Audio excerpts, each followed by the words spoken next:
Hi, I'm Beth and I'm part of the EBDL family, and I wanted to tell you about June being Lipedema Awareness Month.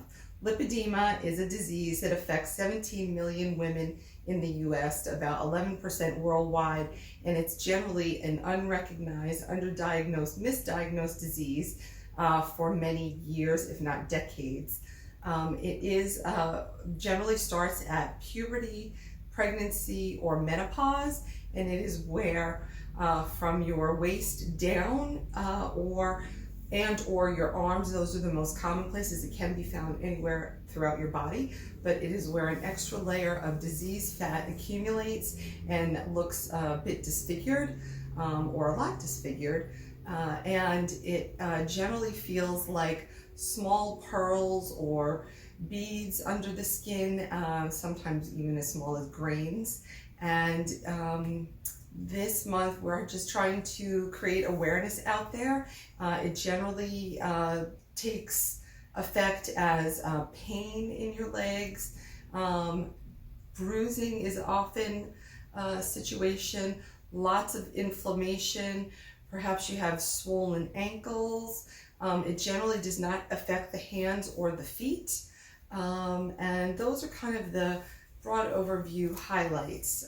So I just wanted to bring some awareness to this disease, and I thank you for listening.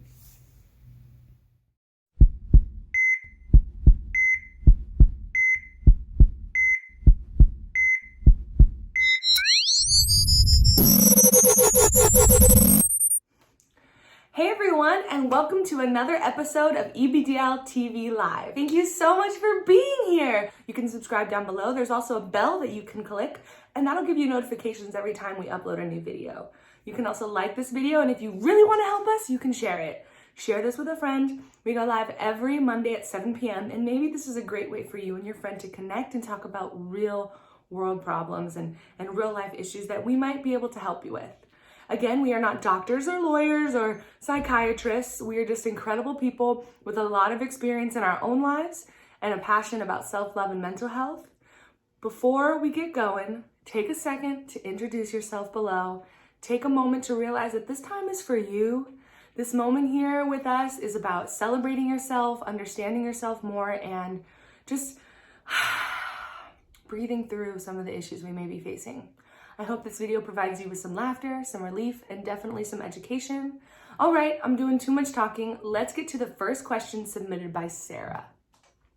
Sarah says, "Hi, my name is Sarah. I'm a privileged white young woman in Ohio. I know I'm privileged because I do not fear running on the streets. My family has capital that will be passed down to me, and I've never felt that I've had to fear the police. It's hard to open lines of communication about racial injustice with my family. What is one way you think I can assess pure lines of open communication with white people who have differing and biased views about race?" Wow, Sarah, that was a loaded question. Sarah here is admitting that she is privileged in the sense of the color of her skin, and she really wants to open some lines of communication that don't involve anger or defensiveness, which is going to be really difficult if your family does have differing and biased views about race. But Sarah, I applaud you for being brave enough and courageous enough to be an ally to those in the Black community. I really hope that our panelists have some good advice for you about communication. Hi, Sarah. Great question. You know what? You have to remember that, especially with your parents and older adults, there's huge generational differences, right? And the time that we're growing up in now is not the same time that they grew up in then.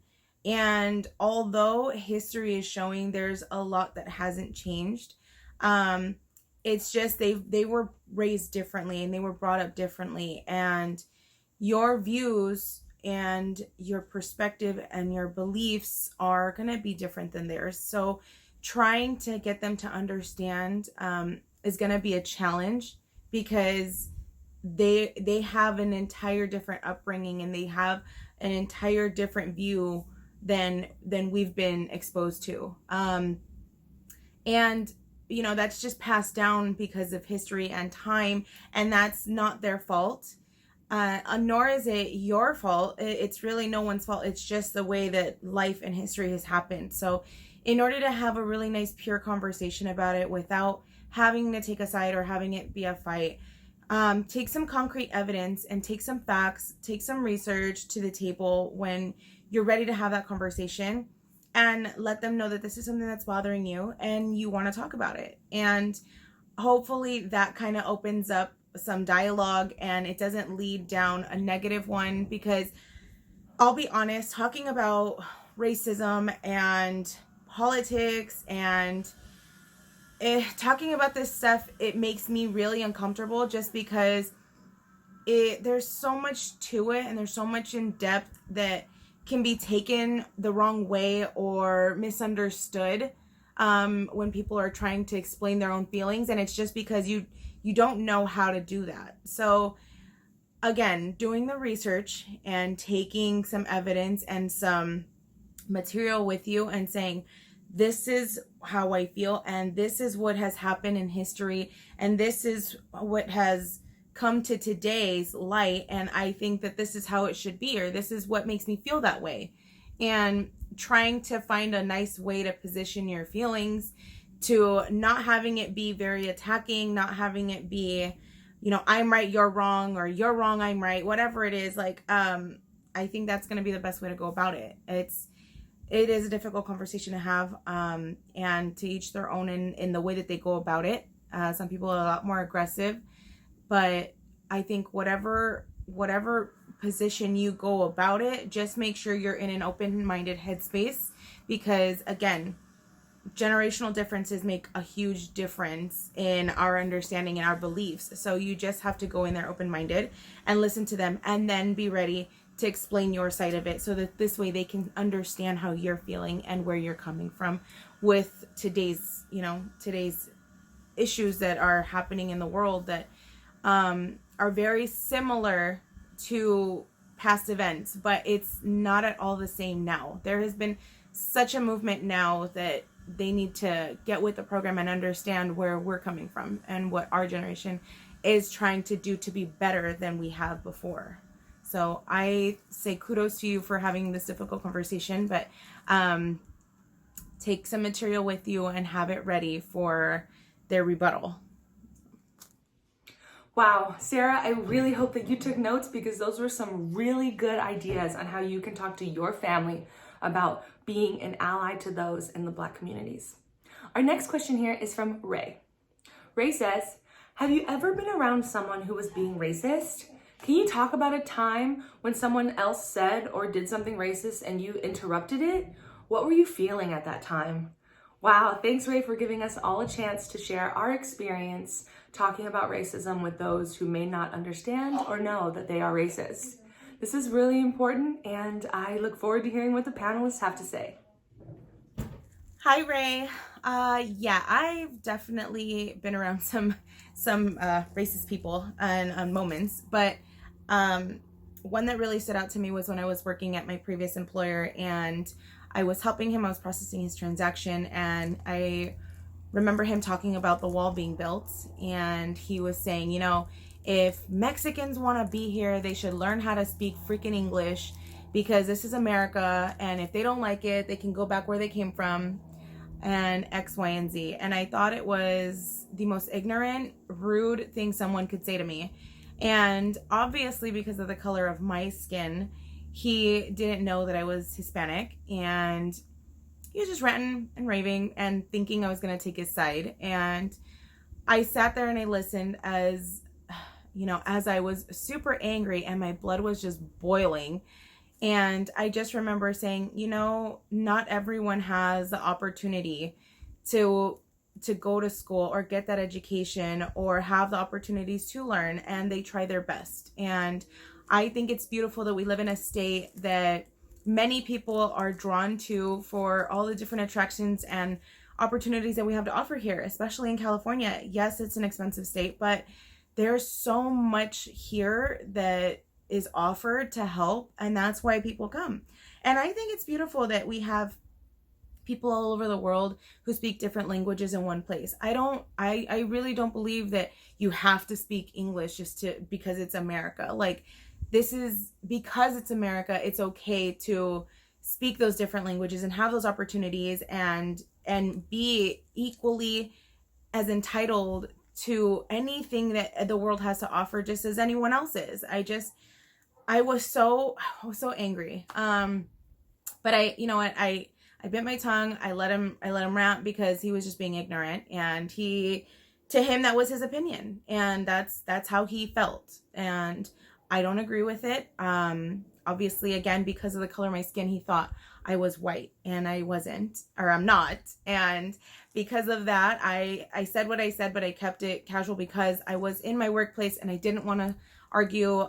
Not that that's in my personality. I tend to just kind of let people believe what they want to believe. And at the end of the day, I know how I feel, and I know what is right, and I know what I believe in and what I stand for. So I went that way. And then as soon as I had told him my piece, he stayed quiet.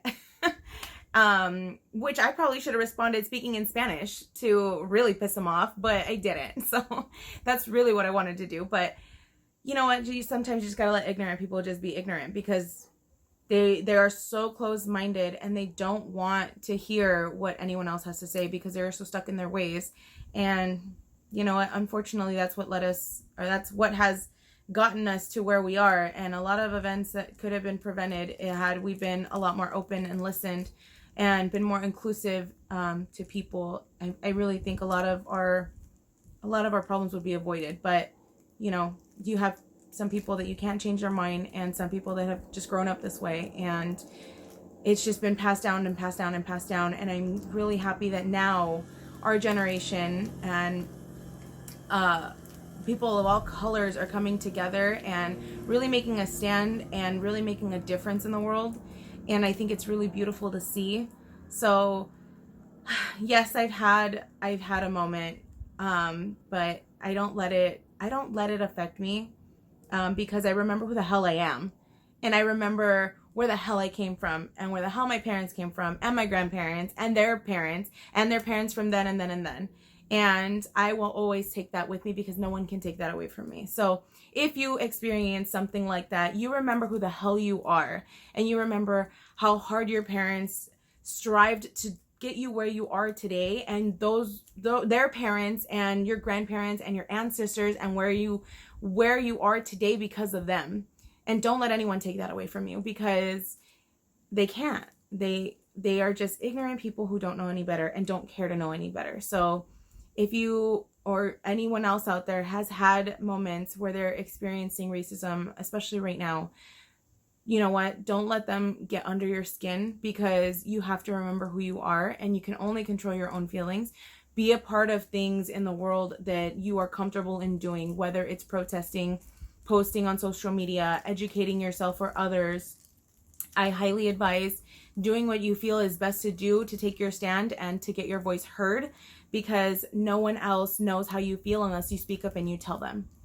So we are done being silenced, and I stand for equality. I stand for everyone being equal and everyone having the same right as anyone else, regardless of their color.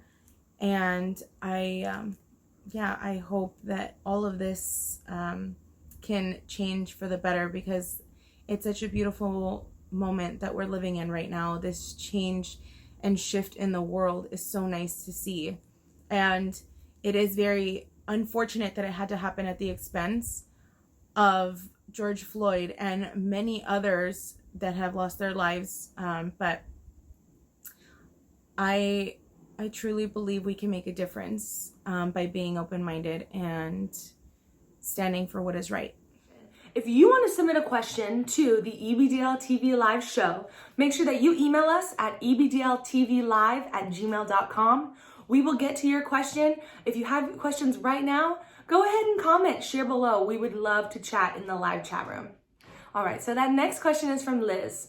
Thanks, Liz. You are wonderful at submitting questions. Liz has submitted questions about 5 times now at 5 different shows. We appreciate the questions that you submit. Okay, so Liz says, mass demonstrations erupted in cities across the country this weekend to draw attention to the ongoing issue of police violence. I do not condone protesting or violence, but I want to help support equality and love. How can I help? Ooh, Liz. Protesting is really important and it's a right. So for you to not condone protesting kind of worries me a little, because we have freedom of speech. People are allowed to speak up on behalf of themselves, but it is important to stay peaceful. So I understand that you don't condone violence, but I know you also want to help support equality and love, and you're interested on how you can do that. So, panelists, what do you have to say to Liz? Hi, Liz. I hear you loud and clear. I am not someone to protest, and nor do I condone violence, but I support what's going on. I do believe that there does need to make a difference. I do believe that Black Lives Matter. I do believe in equality for everyone. And it's really hard to show that when you're not doing one or the other. And I know that that's really hard for a lot of people to understand, but everyone has a different approach and different way of going about the way that they want to support this cause or this movement and this revolution that's happening right now. It's just everyone's trying to find their own place and how they can best contribute to it. I choose to take my stand and use my voice when it comes time to vote, because I feel that that will be my greatest contribution and it will impact the most when it comes time to electing people in our system to make these changes and, passing things and making the change that we really want to see is only going to happen to me at a greater level like that. And I totally support the protesters, and I give kudos to them for being able to go out there and do the protests and stand up in those demonstrations and voice their opinions and voice what matters, because of them a lot has changed now. And because of those brave souls that get to go out there and do that, I envy them for being able to do that and stand their ground and make the difference vocally. I just decided to make mine in a different way. But that doesn't mean it's right or wrong. That's just the way that I'm going about it. And Liz, if you are feeling that way, that you still want to contribute, you can do your part through voting later this year. You can still do your part in educating others. You can still do your part in being a decent human being and accepting others and talking about it. Have those conversations with others. And if you see an act of racism, or if you see something that is not okay with you, stand up and voice your opinion, or stand up and make the difference, defend the people that need to be defended. And you know what, we need to stand together. So if you ever have moments like that, that is when I advise that you show your support and show it what it is that you stand for. I don't tolerate anyone to be bullied or talked down to or discriminate in any way in front of me at all. It's unacceptable to me. So again, because I hold those values and because I hold that standard, I feel that is how I am also contributing, aside of waiting to vote in November and making the biggest contribution to the greater good that I can at that time. Till then, I post as much as I can about the subject. I try to communicate and have these conversations as often as I can. With when the opportunity presents itself, I make sure that I am saying how I feel about it. And if I don't know, then I research, or I look, or I talk to my friends, or I talk to my family about it. And if I want more education on it, I do my research. And that's the best thing that I can advise for you to do, is to do your homework, do your part, educate yourself on what is going on, stay in the know about what changes are happening daily, because every day something new happens and someone else is hurt or some other new change has come, and it's a continuous cycle that we're going through, and it's been like that for all of history. And finally, we're making a huge difference in the world, and this movement is very beautiful to see, and I'm very blessed to be a part of it. And I want to make sure that when I am old, I can say that I contributed to what I believed in that was right, for the better of humanity and for all lives. So I say that's the best thing to do, because I totally get how you feel. It is uncomfortable to do one or the other, if it's just protesting or not protesting, and violence is not okay. So find other ways to use your voice, find other ways to stand up, find other ways to make a difference. I've given you a couple of examples. Hopefully that's helped, but don't be too silent, because being too silent doesn't help either, because people need to know what you have to say, because your voice is valued, and it is key in making a difference, and I hope you use it for good. Hello EBDL family. Yo, what up everybody? Hey, Tiffany. This is Tony from Blacktop Magazine. My name is Esmeralda. I've been tasked to talk a little bit about how I spread positivity during these times. I'm about to tell you what I do to spread positivity at my house during this time of quarantine. It is a little bit more difficult right now to spread joy and love and everything, but when it comes to your family and friends, Look for those little things, those fine little nuggets that make you happy, that bring joy for you. For me, I love, my old car and going out to car shows, which we can't do. So instead, I'm playing with my Hot Wheels and the Tonka trucks and fun stuff like that. Think about when I was a kid and things were a little more free. Maybe because I'm 58 too, so that might be another thing. But you know what, just spread positivity wherever you can. If you see a post that's really nice, share it. Find and celebrate what makes you happy. So thank you for your time, and I look forward to see what everybody else has to say here on this channel. All right, bye now and take care. Few ways that I would, probably spread positivity and kindness through my home is, one, sending pictures of yourself with a smile on your face and to all of your friends and everybody you care about with a nice little message. Another one is if you happen to have a pet. Everybody loves pets. So you can also send pictures of your pet or videos of them doing something hilarious or whatever, Or number 3, writing letters. Everybody loves letters. I love receiving letters from all of my family and my friends. Even though I have yet to receive one, I love it. So maybe you can send me one. I need some letter in my life. But yeah, dude. You know what? And also being yourself. The fact that you even asked this question, it's like, whoa. What? Yo. but when it comes to your family and friends, definitely more texting, more phone calls, more FaceTiming. Maybe create a scrapbook while you're there, while you guys are talking on the phone of memories from old photo albums or something. Just bringing back good times and stuff like that. And then when it comes to helping the world, something I would definitely look into, if you're an animal lover, is fostering cats and dogs. If you can, I think it's so awesome that people do that. I love animals so much, and I feel like that is something that could be really helpful. A way you can help people is call them up, give them a call and ask them how they're doing. When you're at home, you could also help yourself out by learning new things and exploring new languages, new foods. There's a variety of things you could do. But hey, thank you for coming out here and supporting us. It has been such a wonderful time here. If this is something that you think you might be into, make sure you email ebdltvlive@gmail.com. We are a community here. All of our voices matter. Thanks again for watching.